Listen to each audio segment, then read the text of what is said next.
So let's look briefly at some bird tracks, or ground bird tracks is what we tend to see on the ground with tracks.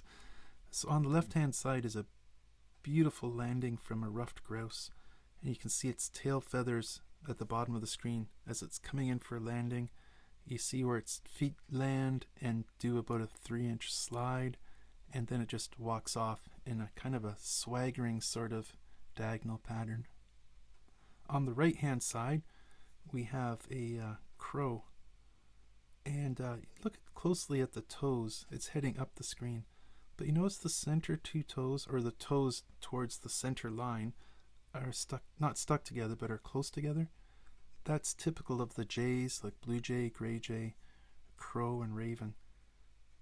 And all those birds, they'll tend to walk like the grouse a little bit, like sort of a diagonal like pattern, and then they also are hopping at some points too.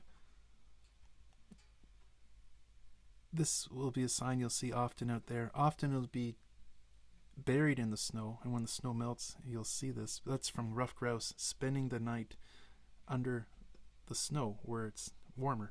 If there's not enough snow, you might just see piles right on top, as this case was.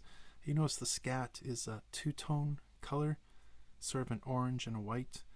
The birds have one vent, and pasty urine mixed with the other comes out like that. Here we have the pileated woodpecker. They make the huge holes in the trees.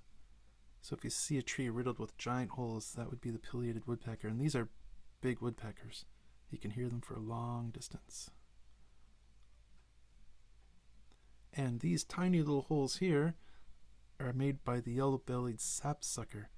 And what they apparently do is they'll drill out these little holes, or tap out these small holes, allow the tree to fill those holes with a bit of sap, and then they'll return because insects have gotten caught in that sap. If you're out canoeing and you see a hollow log, have a peek in. This is red-winged blackbird territory. And what we have in this log is a little nest with a few eggs. When you're walking along and you noticed a little area with some sand that looks like it's been worked over a bit, take a closer look. You might well see some feathers, because the birds will use this as a dust bath to get rid of the mites on their feathers. This was up near Blueberry Mountain on a ridge, just between a couple of giant rocks. There's no nest. I believe it's the nest and remnants from a turkey vulture.